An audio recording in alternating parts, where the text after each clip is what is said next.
Hey there, everybody. Welcome back to the Rogues Guild. We had an awesome time down in Vegas. We brought 3 decks with us. One deck ended up winning it all, and it wasn't ours, but we did. We had some spicy tech on a Brunhild, and I'm here with my teammate, Jonathan Ball. Jonathan Ball is the one that designed this deck. He was about 95% the designer. I had 5% worth of creativity sprinkled in there. So I'm going to go ahead and let him take over and talk about the idea of this deck and why it got us to 3rd place in Vegas. So take it away, Ball. The basic problem I had with the other Brunhild decks that ran Mistletoe is for Mistletoe, you're really trying to slow down the game a lot. You're trying to stall things out, you're trying to grind it out, and you're also not trying to flip runes before you drop a Mistletoe. And that was a problem to me because you're running around with decks like Keurig and then Hanzo decks that can just aggro you out with the Jizo statues real quick. So everything in the format was really aggressive. They wanted a Brunhild deck that could just punish the aggro decks really, really hard, while also still keeping some of the grind available and having mirror breaking technology as well. And so this is where I came to the idea of March here plus Sorceress of the Moon payoff for running a bunch of cheap runes. And the thing that really tied the whole deck together was Messenger of the Sun. This card is absolutely bonkers. It basically is the whole engine of the deck. We originally had problems where we weren't drawing Messenger of the Suns of certain games, so we added 2 Life-Stealing Altar. Because you play a bunch of cheap threats, and cheap protection, and cheap removal. Turbo Xerox style, where you just want to drop as many things as you can and just out card advantage and out board advantage your opponent really fast. With some of the best protection I've ever seen in a card game. Yeah, protection. Is absolutely bonkers. Yeah, we do like Protection of the Angels. That too. Some of your top matches completely blown out of the water by Protection of the Angels. Yeah, no, and I felt it the whole game. Every time I was going against anybody, I knew that, because I was running just 4 of those, I felt in control the whole time. It was an amazing card to have. Especially on March here, even without the +3/+3, the drain plus protection is instantly a 14/14. Yeah, it's a 14/14 drain that you can't interact with, period. Especially if you tried to do it in the traditional format before this, it was you would declare attacks, and then we would declare blocks, and then you'd start playing cards from your hand. It was I'm gonna get you just to do all that. But if you let me declare a block, and then I protection, there's nothing that you can do about it. You are going to get slapped by a 14/14 drain, or you're gonna bounce your own dude. Win-win for me. It's a loss of tempo for the opposing deck. Mm-hmm. Some interesting other choices the Mana Dorks are big in this deck. Out at 3 with 5 3-drops. Everything else costs 2 or 1. So it's not that big a deal to have the ramp, but you're drawing so many cards. Your spears off your protections to gain even more life. So you really need all of the will you can get.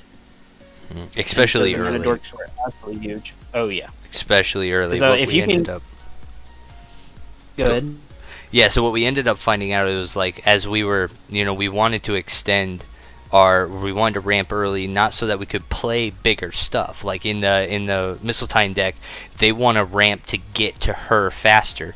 For us, what we wanted to do was we just wanted to ramp to play our on-curve stuff and leave up the kind of stuff to interact with them on their own turn with our spears, our protections, even Raw, one of the techs that we haven't gotten to yet. Having all of that extra will for us to stay on curve and have reaction is what really set this deck up. It was awesome. And yeah, onto the cheap interaction. With 3 Blade of the Faith, 2 Miscalc, 4 Protection of the Angels, 2 Ra, and 4 Spear. The runes as well, having some interaction there. You had a lot of control on your opponent's turn, and everything was cheap and efficient. And Ra, we found out, was a pretty good mirror breaker. Have 4 will up in you. In mirror, it's going to be a beating if you play a Ra and redirect their blade to their own dude. Where your deck has 5 blades and they only have 3. Start off the Ra. So it's really ridiculous. That card is absolutely bonkers right now. It catches something in every deck, even if it's subtle. Yeah, and as stated before, like because these games go long, and because you're not playing any of the expensive stuff like the other decks are, like your turn once you get to like 5, 6, 7, when you've got like 6 will or something, you might only play 1 or 2 things. You're leaving up for a will easily at that point, right? So like having that card in your back pocket felt very good in a lot of matches. And it was another draw engine too. Like once you, I mean, we only play the 5 runes and then the 7 in the board, right? And so spears were a little difficult to play sometimes. They were very situational. So like having that raw as a draw engine too, that was really nice. And Adam's sidecart was we tested a lot of stuff in the 3-drop slot. Mm-hmm. 4 Valkyrie was not as good in this build. Oh. And doesn't really do what we want all the time. Getting stuck with 2 in hand is really bad in this build.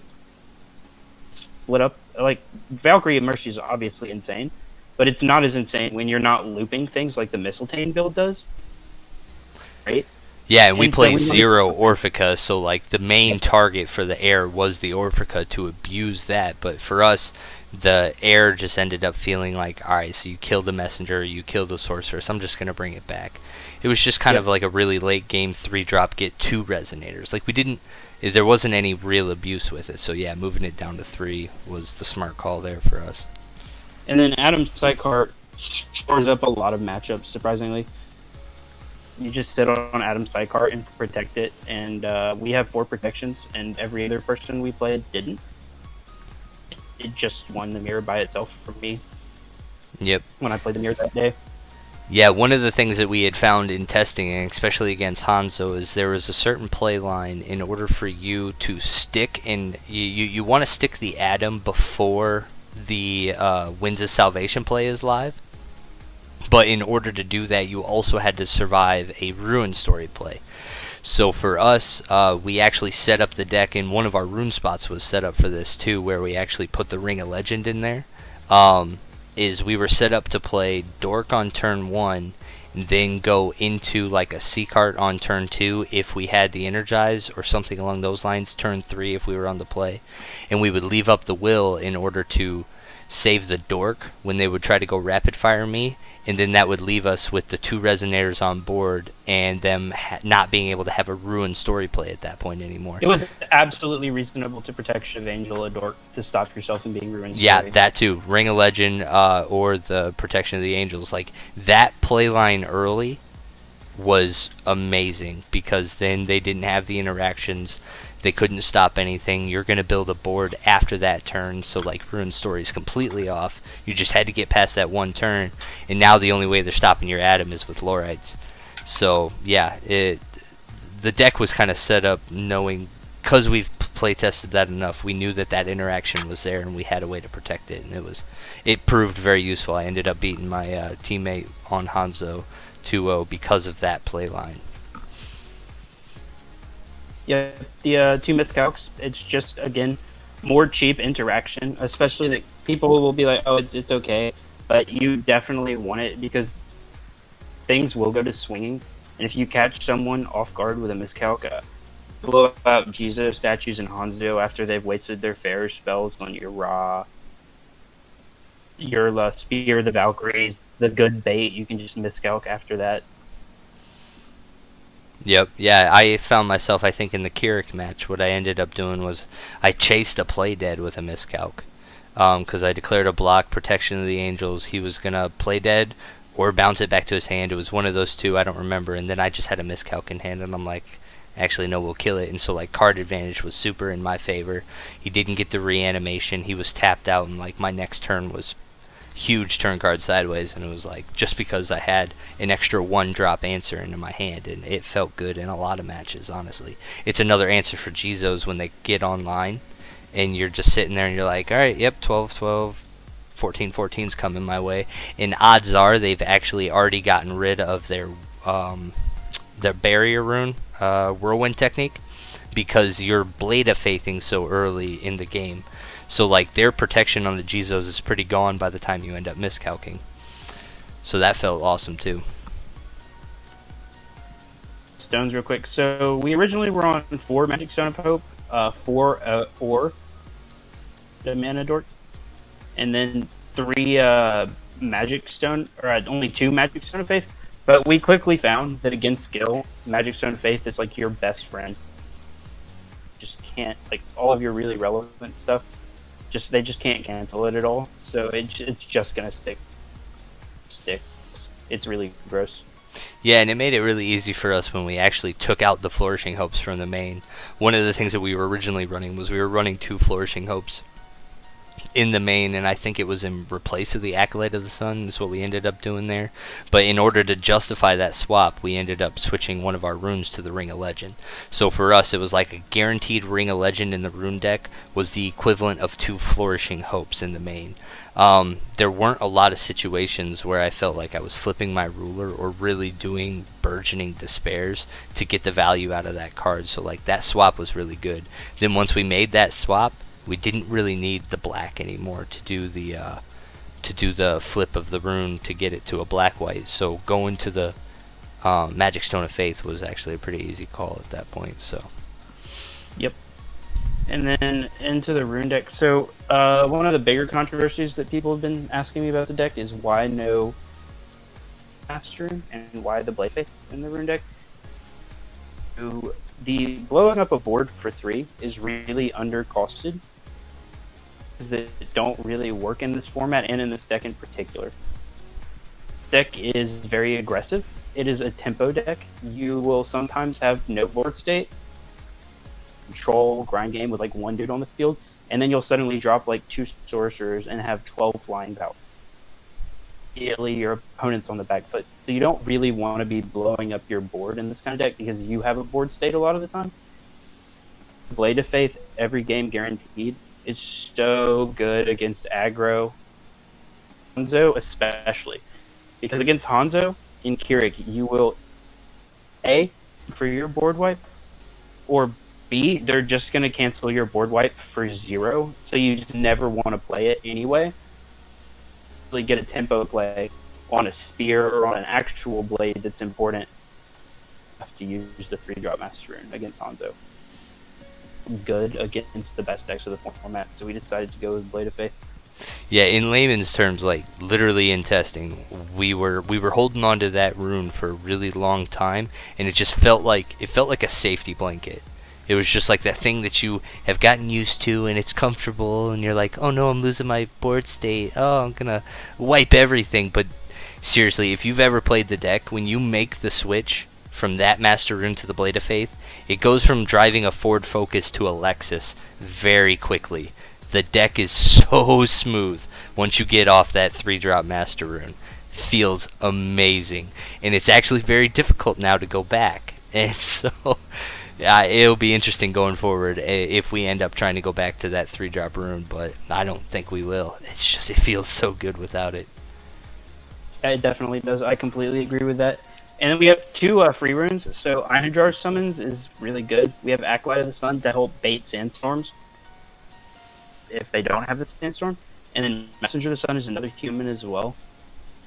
Jar Summon is just another free rune, helps turbo out your runes. Sandstorm, again, another free rune. Pretty relevant. Just that 200 damage killing Lorite makes Lord's Disciples worse in this format. Great card with one messenger. It's just 1 cost and 800 life draw 2. And then Ring of Legend, like we were very up in debate about this rune slot. There were a lot of things it's been through in testing, but Ring of Legend turned out to just be really good in a lot of matchups. Yeah, very situational. One of the things that also got us onto the Blade of Faith was when we were talking about going into the trying to get March Hare online to be that 9/9 drain. Like having the 3-drop Master Rune didn't really cut it because most of the times you weren't playing it, so you had to play all 4 of your other runes. But then other than that, like a lot of the interactions that we were experiencing in all the matchups, like these runes naturally flip themselves. When you're playing Ring of Legend, it naturally flips itself around 2 or 3 when you need it. Whenever your opponent doesn't do anything, that Whispers of the Angel naturally flips itself. Sandstorm's the only one that you gotta manually flip. Everything else really does its own. does its own thing, and there was not any games where I was having a difficult time getting my Sorceress and my March Hare online because of this rune deck setup. Yep, I would completely agree with that. I think that pretty much covers the main deck. Is there anything else you want to talk about? I think the only thing that I want to mention is, I guess the raw, or not the raw, the life-stealing altar. The life-stealing altar was an ad that we ended up putting in there for the Lucifer match, but then we didn't see any Lucifers. One of the things that we were struggling with was the Lucifer match in itself, and so it was a decision that we had made to, like, in the Brunhild match, if we were maining 2 of these, we had to really think about it. It's like, do we care? Do we care if they blow up our altar with a messenger? And I think the short answer was no. All the Brunhilds running Mistletoe ended up, we figured out that their strategy was that they need to keep all of their runes down. So when the rune is not, or whenever they kill one of our life-stealing altars with a messenger, the only way to get it back would have been with an air or with an Einheiser summon, right? So if they flip the summon to get that back, that is one less instance of reanimation that they get off of their Mistletoe. So it was kind of like when we were weighing the options of, like, do we actually mainboard this card for the other matchups, knowing that it can get easily popped in the Brunhild matchup? The answer was yes, because the biggest interactions that they have would come out of their rune deck, and thus sacrificing reanimations later. And so that was something that we ended up doing. I don't know if we would stick with it going forward. There wasn't a lot of matches where I was like, yeah, thank God I have a life-stealing altar on the field. So that might actually come out. But yeah, it was just something that we ended up deciding pretty late in design that it was a good idea. So, but yeah, sideboard. Yep. Yeah, let's go to sideboard. So we put 6 cards in against IU because that matchup is they can OTK us, and we don't really have a whole lot of interaction going on. For our flyers, it's pretty much over. In board, so sideboard, we decided to go with 4 Separation of Fates and 2 Aura of Hope. Shore up that matchup, and those come into other situations sometimes, but pretty much those are just for IU. Yeah, Winds of Gold and Raw package is pretty much just amazing. It's really, really good in the Brunhild mirror because you start turning off all of their blades. Winds of Gold, and it's just kind of brutal. 4 or 5 will, and you can just redirect their blades and still have Winds of Gold for free. This calc, pretty obviously for aggro decks. Sealing the Gates of Darkness. So we were testing against black decks, in particular in Ray and stuff. And they were trying to reanimate it with March to the Dead. Thing that it's winnable game 1, but it's like a long fought hard grind, right? 2 Sealing the Gates of Darkness, and it just so good post board with the Sealing the Gates of Darkness. Yeah, just basically, just yeah, imagine like you're playing Ray, you're playing Joan, and you just added 2 quick cast Blade of Faiths into your deck, and it just helps. It makes you feel so much better going into that matchup, knowing that those 2 are coming later, especially when you did have a really grindy game 1. Actually, Frank Klosser asked me about those in a Facebook message. He wondered why those were in there, and that's why, because Ray and Joan are a pain. They're a pain. They're just annoying. It's not like they're like super broken in the current format. They're really good, especially in that Lucifer aggro deck from Berlin. That was a really strong deck. But if you're just expecting to play against something like that, this card is just that deck. It's so good. I mean, it's just Blade number 5 through 6 against black aggro decks. Yeah, I would also say like the Aura of Hope, super awesome against Keurig. One of the things that you really don't have a lot of interaction with is if they decide to drop a Welser on you. It's usually pretty early. They might have a Piggy on field. It'll come up in the air. They have a lot of interactions and stuff like that. So, like, having an Aura of Hope to tap down a Welser, it feels really good in hand. So like the easy Keurig sideboard was to bring in the 2 Miscalc and the 2 Aura and take out the 2 Adams and the 2 life-stealing altars. And that deck just went from a 95% win rate to like a 99.8% win rate just with that sideboard. It almost feels unlosable, which is one of the big reasons why I brought this deck to Vegas. Yeah, one of the big things we found about this deck is that Keurig can run over. Player is good. They will run over the slow Brunhild decks like very, very fast to stabilize. And so we found with this deck that it's actually the exact opposite. Keurig just cannot run over this deck. It's pretty much impossible. Backfoot very quickly by your 6/6 flyer and your 9/9 drains carrying the game very hard. Or your 17/17 unbounceable train. No, it was... Flourishing Hope is just more protection. I like it in Hanzo. Against Hanzo, because you want to protect your dorks against board wipes and stuff. And it's something they have to fair spell. Yep. Yeah, no, it was definitely an add in all the Hanzos. But I'm very glad that we actually didn't have it in the main board anymore. I agree. Didn't clog it up anymore. But yeah, that's the list. Let us know what you think. Let us know in the comments below. You can shoot either of us a message. We love talking about this kind of stuff. So, Jonathan, thank you very much for the list. Thank you very much for getting me my first top at a GP.